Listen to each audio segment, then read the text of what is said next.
हाय, hello everyone, कैसे सभी के सभी। आई होप फाइन होगे, बढ़िया होगे और मजे में होगे। स्टार्ट करते हैं आज की वीडियो को। लेकिन उससे पहले एक चीज बताओ, 20 तारीख हो गई है, 20 मई है आज। कितने बच्चे ऐसे हैं जिनकी समर वेकेशन हो चुकी हैं? बताना है कमेंट सेक्शन में। और देखो, एक चीज मैं बहुत अच्छे से कहना चाहूंगा, बहुत ध्यान से समझना एक चीज को। समर वेकेशन ऐसा नहीं है कि समर वेकेशन में पढ़ते हुए ही और स्कूल का होमवर्क करते ही निकाल देना। नहीं भाई, भी ऐसी कोई यूपीएससी की तैयारी नहीं कर रहे हो, क्लास 7th में हो। 7th में तुम क्या, जब मैं 10th में था अपनी, तब भी मैंने समर वेकेशन में आराम से चिल किया था और मस्त रह के मतलब पढ़ाई की थी, लेकिन समर वेकेशन को एंजॉय किया था। क्योंकि जैसे ही 10th से 11th में पहुंचोगे, जिंदगी पूरी हिल जाएगी भाई। ठीक। तो अभी तो 10th बहुत दूर है, अभी 7th में हो। आराम से घूमने फिरने जाना, नॉर्मल चिल रह के, और थोड़ा बहुत पढ़ते रहना, थोड़ा बहुत पढ़ाते रहना, ठीक है। इसी के साथ स्टार्ट करते हैं आज की इस वीडियो को। बेसिकली कहानी कहाँ पहुंची है हमारी? हमारी कहानी चल रही थी द मुगल 16 टू 17 सेंचुरी। चौथा चैप्टर हमारे हिस्ट्री की बुक का, ठीक है। उसमें हमने कुछ चीजें कल पढ़ी थी, एक बार उसको रिवाइज कर लेते हैं, ठीक है। याद होंगी, लेकिन एक बार आंखें बंद करो और मेरे साथ रिकॉल करने का प्रयास करो। मैं बोल रहा हूं, तुम सिर्फ सुनो, ठीक। चैप्टर हमने स्टार्ट किया। चैप्टर स्टार्ट करने के साथ हमने देखा कि इंडिया जो कि एक बहुत बड़ा सब कॉन्टिनेंट था, उस पे किसी भी डायनेस्टी के लिए एक फुल फ्लेजेड रूल स्टैब्लिश करना। फुल फ्लेजेड रूल मतलब कि all over the country rule करना किसी भी एक डायनेस्टी के लिए क्या था, किसी भी डायनेस्टी के लिए बहुत ज्यादा डिफिकल्ट था। लेकिन इस डिफिकल्ट टास्क को अकम्प्लिश किया किसने? एक डायनेस्टी थी जिसका नाम था मुगल डायनेस्टी, ठीक। मुगल डायनेस्टी ने इस चीज को अकम्प्लिश किया। उन्होंने लगभग पूरे देश पर राज किया 200 सालों तक। नहीं, 200 साल तक नहीं, 100 साल तक लगभग उन्होंने पूरे देश पर राज किया। और उसके साथ साथ सबसे पहली बात तो उन्होंने पूरे देश पर राज किया, दूसरी चीज एक लंबे समय के लिए उन्होंने राज किया। तो ये शो करता है कि मुगल एम्पायर जो था वो एक माइटी एम्पायर था, ठीक। फिर दूसरी चीज क्या है? दूसरी चीज हमने ये देखा कि मुगल एम्पायर के टाइम पे, जब मुगल डायनेस्टी इंडिया पे रूल कर रही थी, उस टाइम पे उन्होंने कुछ ऐसे चेंजेस इंट्रोड्यूस किए, ऐसा एडमिनिस्ट्रेशन उन्होंने स्टैब्लिश किया कि मुगल्स के जाने के बाद, मुगल्स की डिक्लाइन होने के बावजूद, उनके जो एडमिनिस्ट्रेशन टेक्निक्स थी उनका अदर रूलर्स इस्तेमाल करते थे। और मुगल्स के द्वारा बनाए गए बहुत सारे ऐसे मॉन्यूमेंट्स हैं, बहुत सारे ऐसे मॉन्यूमेंट्स हैं जो जिनका यूज हम आज भी करते हैं। जैसे जो रेड फोर्ट है हमारा, जिससे हमारे प्राइम मिनिस्टर हमको एड्रेस करते हैं किसी भी जैसे इंडिपेंडेंस डे पे या फिर रिपब्लिक डे पे, वो रेड फोर्ट मुगल के द्वारा बनाया गया था। तो दिस शोज कि मुगल टाइम पीरियड में एक कितना मुगल टाइम पीरियड में कितना इंडिया को मुगल टाइम पीरियड में इंडिया मुगल टाइम पीरियड ने इंडिया को क्या दिया है, ठीक। फिर हमने देखा कि मुगल्स बेसिकली दो रॉयल फैमिली से बिलोंग करते थे, एक उनकी मदर के साइड से, एक उनके फादर के साइड से। उनकी मदर के साइड से वो किस फैमिली से बिलोंग करते थे? I want to hear the answers. Yes, उनकी मदर की फैमिली से वो मंगोल फैमिली से बिलोंग करते थे। और उनके फादर के साइड से वो किससे बिलोंग करते थे, ठीक। तो उनके फादर के साइड से वो बिलोंग करते थे तिमूर फैमिली से, ठीक। लेकिन मुगल्स कभी भी खुद को एज अ मंगोल नहीं एक्सेप्ट करते थे, क्योंकि मंगोल कम्युनिटी के ही एक और मंगोल कम्युनिटी में ही एक सब कम्युनिटी थी जो मुगल्स के अपोजिशन में थी। इसलिए वो कभी खुद को मंगोल नहीं मानते थे, वो खुद को तिमूर फैमिली के ही मानते थे, ठीक। ये टॉपिक हमने पढ़ा। फिर इस टॉपिक को पढ़ने के बाद हमने बेसिकली ये देखा था कि मुगल डायनेस्टी के टाइम पीरियड में सक्सेशन कैसे होता था। तो मुगल डायनेस्टी के टाइम पीरियड में सक्सेशन इस तरह से नहीं होता था कि एक पिता की जितनी प्रॉपर्टी है वो सिर्फ सबसे बड़े बेटे को मिल जाए, नहीं। मुगल टाइम पीरियड में ऐसा होता था कि एक पिता के पास जितनी प्रॉपर्टी है वो उसके सारे बच्चों में इक्वली बांटी जाएगी, ठीक। ये है मोटा मोटी कल की कहानी जो हमने कल वाले वीडियो में पढ़ी थी, ठीक। आज हमको आगे बढ़ना है इस चैप्टर में। स्टार्ट करते हैं। Mughal relation with other rulers. अब जो हम टॉपिक उठाने जा रहे हैं, उस टॉपिक में बेसिकली हम ये बात करेंगे कि मुगल जो अंपायर था, मुगल किंग्स जो थे, उनके अदर रूलर्स के साथ कैसे रिलेशन थे। The Mughal rulers campaigned constantly against rulers who refused to accept their authority But as the Mughals became powerful, many other rulers also joined them voluntarily. ठीक, तो पहले तो क्या हुआ कि जब मुगल किंग्स इंडिया में आए, जब मुगल्स का रूल स्टार्ट हुआ इंडिया में, तो बहुत सारे ऐसे रूलर्स थे, बहुत सारे ऐसी डायनेस्टीज थी जिन्होंने मुगल्स को अपोज किया। लेकिन जिस तरह से मुगल्स पावरफुल होते गए, उसी के साथ साथ क्या देखने को मिला, जैसे जैसे मुगल्स पावरफुल होते गए, उसी तरह से अलग अलग जो छोटी छोटी डायनेस्टीज थी वो मुगल डायनेस्टी में आके मिलती चली गई। सेम वैसा केस हुआ जैसा तुम्हारे स्कूल में होता है। जैसे जब क्लास में टीचर आता है, क्लास टीचर आता है, जब एक नई नई क्लास शिफ्ट हुई होती है, जैसे अभी तुम 7th में आए हो, तो 7th में तुम्हारे क्लास में आए होंगे और उन्होंने पूछा होगा कि भाई मॉनिटर किसको बना दे, तो बहुत सारे लोगों ने कहा होगा सर हम, सर हम, सर हम। लेकिन ये सब अभी अपोजिशन में थे, लेकिन जैसे ही क्लास टीचर ने एक मॉनिटर बना दिया कि हाँ भाई ये बच्चा बनेगा मॉनिटर, यानी कि उसने उसको इलेक्ट कर दिया, उसके हाथ में पावर आ गई, वैसे ही सारे शांत होते हैं कि सर हमको तो बनना ही नहीं था। ठीक, तो वो पावर उसके हाथ में आ गई, उस पावर के डर की वजह से सब शांत हो जाते हैं। वही केस था कि जब तक पावर मुगल्स के हाथ में नहीं थी, जब तक उन्होंने अपना रूल स्टैब्लिश नहीं किया था, तब तक बहुत सारे डायनेस्टीज ने उनको अपोज किया। लेकिन जैसे ही मुगल्स के हाथ में पावर आई, जैसे ही मुगल्स पावरफुल हुए, वैसे जो डायनेस्टीज उनको अपोज कर रही थी, उनमें से मैक्सिमम डायनेस्टीज मुगल डायनेस्टी के साथ मिल गई, क्योंकि उनके पास जो मुगल्स थे उनकी पावर बहुत ज्यादा थी। ठीक है, the Rajputs are a good example of this. Many of them married their daughters into Mughal families and received high positions, but many resisted as well. ठीक है, तो बताया गया है कि राजपूत इसका एक बहुत बढ़िया एग्जांपल है कि राजपूत ने किस तरह से, सारे राजपूत नहीं, कुछ राजपूत ऐसे थे जिन्होंने जिन्होंने मुगल डायनेस्टी के साथ कॉपरेशन कर लिया और मुगल डायनेस्टी के अंदर ही मिल गए और अपनी बहुत सारी डॉटर्स को, मतलब राजपूत की बेटियों को मुगल डायनेस्टी के जो लोग थे, जो मुगल्स थे, उनके साथ उनकी शादी करा दी। देखो, हिस्ट्री पढ़ाने में बहुत बड़ी सरदर्दी है। सरदर्दी क्या है कि हिस्ट्री में कुछ फैक्ट्स बुक में ऐसे लिखे हुए हैं, लेकिन वो फैक्ट्स हम कुछ और जानते हैं, कोई और कुछ और जानता है, तो सेंटिमेंट बहुत जल्दी हिट हो जाते हैं। इसलिए हिस्ट्री को बहुत सोच समझ के पढ़ाना पड़ता है। लेकिन जो बुक में लिखा है मैं उसके हिसाब से तुमको बता रहा हूँ। अगर तुमको, तुम्हारी तरफ तुम्हारा मानना कुछ और है इसके रिगार्डिंग,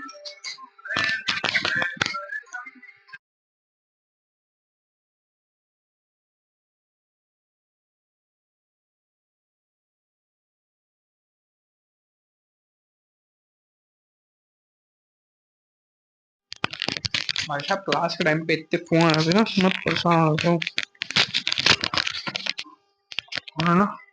ठीक है, तो जैसे जोधाबाई जो थी, ठीक, तो जोधाबाई भी एक राजपूत थी, लेकिन जब अकबर ने अटैक किया तो जोधाबाई की शादी कर दी गई, किससे? अकबर से। ये हिस्ट्री का फैक्ट है, ये हम जानते हैं। अब रियलिटी में क्या है, क्या चीजें हैं, वो बोलने का मेरा टॉपिक नहीं है, और ना वो सुनने का तुम्हारा टॉपिक है। जो बुक में लिखा है, जो हिस्ट्री हम जानते हैं, उस पर डिस्कस करते हैं। ठीक है, बट फिर भी अगर किसी सेंटिमेंट्स हिट होते हैं इससे, तो I am very sorry for that, लेकिन मैं एक टीचर, तो मुझे ये पढ़ाना पड़ेगा। ओके, आगे चलते हैं। The Sisodiya Rajputs of Mewar refused to accept Mughal authority for a long time. Once defeated, however, they were honorably treated by the Mughals, given their lands, वतन back as assignments, वतन जागीर। ठीक है, तो हमने बात किया कि राजपूत एक गुड एग्जांपल है कि किस तरह से अलग अलग डायनेस्टीज ने मुगल्स के साथ इनकॉर्पोरेट कर लिया। लेकिन हमने ये भी देखा कि राजपूत में कुछ ऐसे राजपूत थे जिन्होंने मुगल रूल को रेजिस्ट किया। उसमें से एक थे सिसोदिया राजपूत।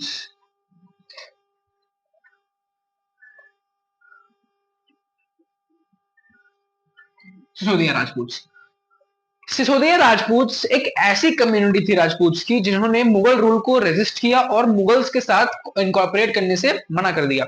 बहुत टाइम तक दोनों के बीच में कॉन्फ्लिक्ट चला, मुगल डायनेस्टी के बीच में और सिसोदिया राजपूत के बीच में। लेकिन अल्टीमेटली मुगल्स ने सिसोदिया राजपूत को हरा दिया। लेकिन सिसोदिया राजपूत इतने ब्रेव थे और इनके अंदर इतनी स्पिरिट थी कि जब मुगल्स ने इनके अंदर की वो स्पिरिट देखी ना, तो उसके बाद जब मुगल्स ने इनको हरा तो दिया, लेकिन इनसे इनकी जमीन नहीं छीनी, इनको इनकी जमीन दे दी और कहा कि आप रूल कीजिए, बस आप मुगल डायनेस्टी के बैनर के अंदर रहेंगे, लेकिन आप पे हम कोई अत्याचार नहीं, मतलब अत्याचार का अत्याचार नहीं कह सकते, आप पे हम कोई अपनी पॉलिसीज नहीं लागू करेंगे, आपको जैसे रूल करना है आप रूल करो, बस आप मुगल डायनेस्टी के अंडर में आओगे। ठीक, दिस शोज कि कितने ब्रेव थे सिसोदिया राजपूत की मुगल्स को भी उनके सामने हथियार डाल देने पड़े।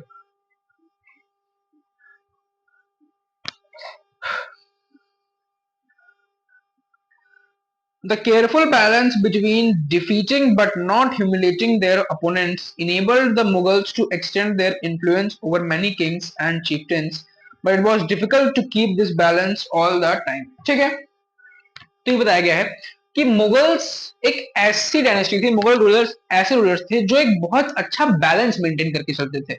बैलेंस कैसे मेंटेन करके चलते थे कि मुगल्स अलग अलग एरियाज पे कंट्रोल तो करते थे, अलग अलग एरियाज के राजाओं को हराते तो थे, लेकिन वो डिफीट का मतलब ये नहीं होता था कि वो उस राजा को ह्यूमिलेट करते, मतलब उसके साथ कुछ अनजस्टिस करते, नहीं, वो हराते थे और हराने के बाद इज्जत के साथ, बहुत शांति के साथ उनका थ्रोन अपने हाथ में लेते थे और उनसे कहते थे कि अब आप आराम से शांति से रहो। वो ह्यूमिलेट नहीं करते थे।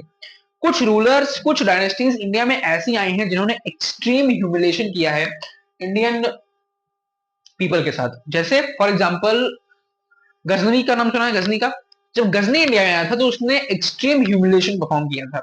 लेकिन मुगल्स की एक खासियत थी, मुगल्स की अच्छी बात थी कि मुगल्स ने डिफीट किया इंडियन किंग्स को, लेकिन कभी भी उनको ह्यूमिलेट नहीं किया, कभी भी उनके साथ अनजस्टिस नहीं किया। लेकिन कभी कभी ऐसा होता था कि वो डिफीट करते थे और ह्यूमिलेशन हो जाता था, वायलेंस हो जाती थी। ठीक, क्योंकि अब हर हर सिचुएशन एक जैसी नहीं होती है, तो कभी कभी जब सिचुएशन बहुत ज्यादा वर्स होती थी तो ह्यूमिलेशन हो जाता था। ठीक है, वो चीज है। Next is mansabdars and jagirdars. Next topic है, as the empire expanded to encompass different regions, the Mughals recruited diverse bodies of people from a small nucleus of Turkish nobles, Turanis. They expanded to include Iranians, Indian Muslims, Afghans, Rajputs, Marathas, and other groups. Those who joined Mughal services were enrolled as mansabdars। ठीक है, तो जैसे जैसे Mughal empire expand करता गया, जैसे जैसे Mughal empire India के अलग अलग पार्ट्स पे अलग अलग पार्ट्स पे अपना रोल स्टैब्लिश करते गया, उसी के साथ साथ क्या देखने को मिला कि अब जब अपनी टेरिटरी एक्सपैंड करोगे तो आपको आपकी टेरिटरी को संभालने के लिए और ज्यादा लोग चाहिए होंगे। लेकिन मुगल्स क्योंकि बाहर से आए थे तो वो लिमिटेड थे, तो जिस जिस तरह से मुगल्स ने खुद को इंडिया में एक्सपैंड किया, अपने पैर पसारे इंडिया में, तो उन्होंने इंडियंस को क्या करना शुरू किया, उन्होंने इंडियंस को अपनी डायनेस्टी के अंदर उन्होंने वर्क देना स्टार्ट किया, पोजीशंस ऑफर करना स्टार्ट किया और बहुत सारे लोगों को अपने साथ इनकॉर्पोरेट किया। जैसे तुरानीज हो गए, ईरानीज हो गए, इरानियंस हो गए, इंडियन मुस्लिम्स हो गए, राजपूत हो गए, इनको अपने साथ मिलाया काम करने के लिए। और ये जिस कम्युनिटी को इन्होंने अपने साथ मिलाया, उस कम्युनिटी के मेंबर्स को कहा गया मनसबदार्स। क्या कहा गया? मनसबदार्स। मनसबदार्स। ठीक, जैसे किसी राजपूत किंग को उन्होंने अपने डायनेस्टी के साथ मिलाया कि अब आप हमारे डायनेस्टी के लिए काम करोगे, तो जो राजपूत किंग होता है वो कहता है मनसबदार। जैसे अगर मैं तुम्हारे एक एग्जांपल से बात करूं तो तुम्हारे क्लास में होता है एक मॉनिटर, लेकिन वो मॉनिटर अपने अंदर 3-4 चेले रख लेता है कि वो उसका काम संभालते रहेंगे। ठीक, तो वो 3-4 चेले होते हैं उनको हम कहते हैं मनसबदार। ठीक, वो वाली कहानी है। The term mansabdar refers to an individual who holds a mansab, meaning a position or rank. It was a grading system used by the Mughals to fix rank, salary and military responsibilities। ठीक, तो basically mansabdars कौन होते थे? मनसबदार्स वो होते थे जो कि कोर्ट में एक पोजीशन होल्ड करते थे, मुगल एम्पायर में एक पोजीशन होल्ड करते थे। ठीक, इनको बेसिकली मनसबदार्स को रैंक्स रैंक्स दी जाती थी। किस चीज के लिए? इनकी रैंक्स डिफाइन करने के लिए कि कितने खास होंगे राजा के। ठीक, इनकी सैलरी डिफाइन करने के लिए कि किस मनसबदार को कितनी सैलरी दी जाएगी। इसमें भी ग्रेडिंग सिस्टम चलता था। जैसे जब हम एग्जाम देते हैं तो हमारे एग्जाम्स में ग्रेडिंग सिस्टम चलता है ना कि ए में कितने बच्चे हैं, बी में कितने बच्चे हैं, B2 में कितने बच्चे हैं, ऐसा ग्रेडिंग सिस्टम इन लोगों में चलता था। तो ये ग्रेडिंग सिस्टम क्यों परफॉर्म किया जाता था? ये ग्रेडिंग सिस्टम परफॉर्म किया जाता था सबसे पहले तो रैंक्स को असाइन करने के लिए, दूसरी चीज सैलरी को असाइन करने के लिए, तीसरी चीज मिलिट्री पोजीशंस को असाइन करने के लिए। Military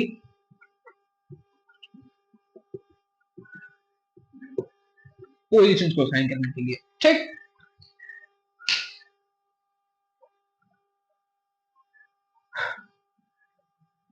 Rank and salary were determined by a numerical value called the Zat. The higher the Zat, the more prestigious was the noble's position in court and the larger his salary.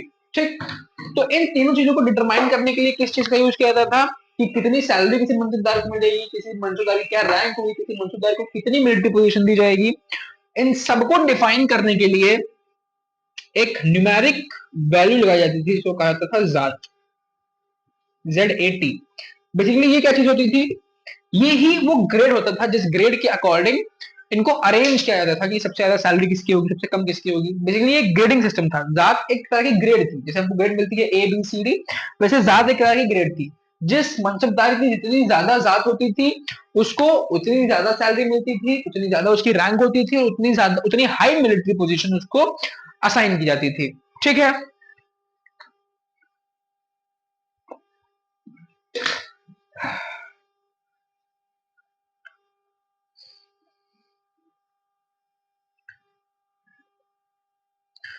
The Mansabdar's military responsibilities required him to maintain a specified number of Sawar or cavalrymen. The Mansabdar brought his cavalrymen for review, got them registered, their horses branded, and then received money to pay them as salaries.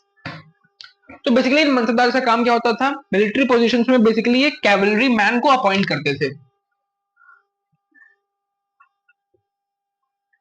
Cavalry man, ये भाई अगर कभी कोई spelling spelling हो रहा है तो उतना माइंड में किया करो हाँ तुम लोग, क्योंकि अंग्रेजी थोड़ी वीक है मेरी, तो अगर कभी ये स्पेलिंग स्पेलिंग मिस्टेक हो जाए तो उसको थोड़ा करने दिया करो, ठीक। टॉपिक पे आते हैं।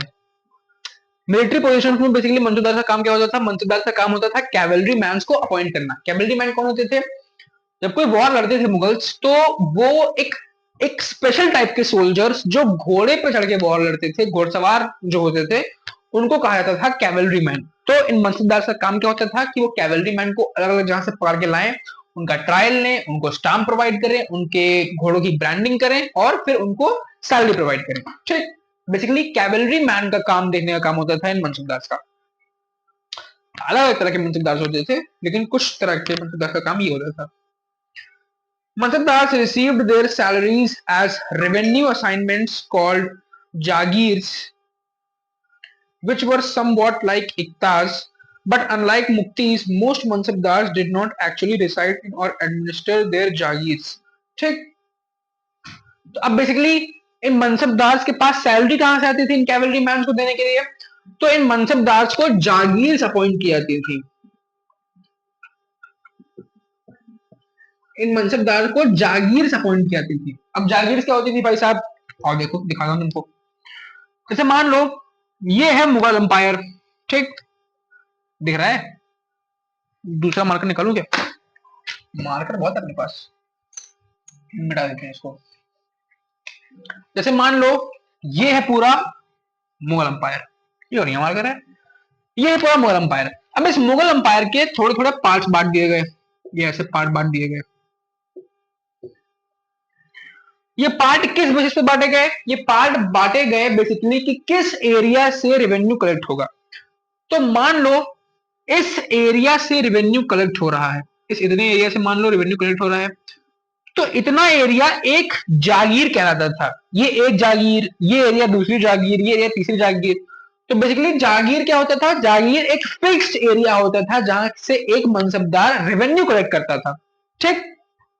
तो बेसिकली इन मनसबदार के पास सैलरी कहां से आती थी इन कैवलरी मैन को देने के लिए, तो अपनी जागीर से जो रेवेन्यू कलेक्ट करते थे उससे ये इनको सैलरी प्रोवाइड करते थे। ये बेसिकली इक्ताज और मुक्ति वाला जो सिस्टम हमने पढ़ा था पिछले चैप्टर में उसकी तरह है, ठीक।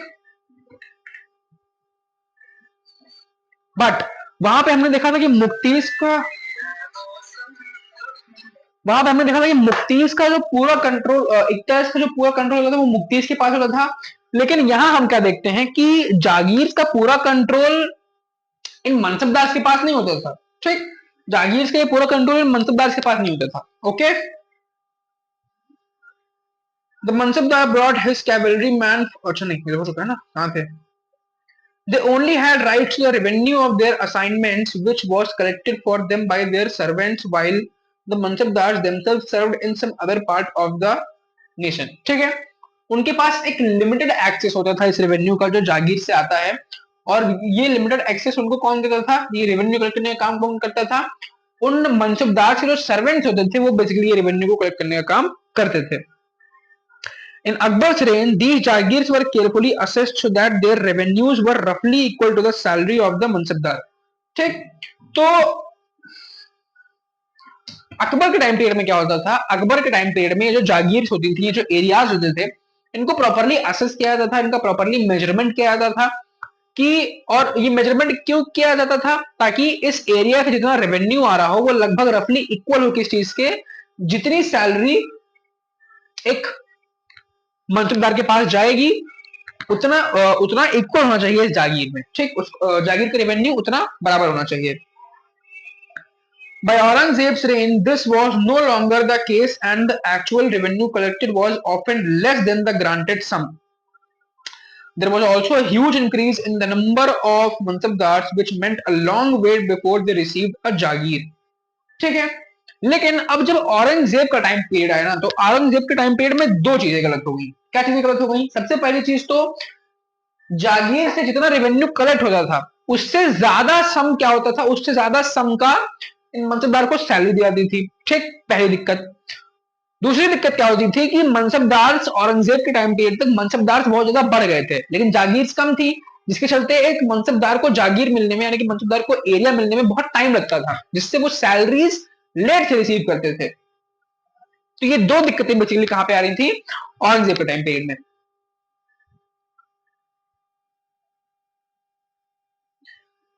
These and other factors created a shortage in the number of Jagirs. As a result, many Jagirdars tried to extract as much revenue as possible while they had a Jagir.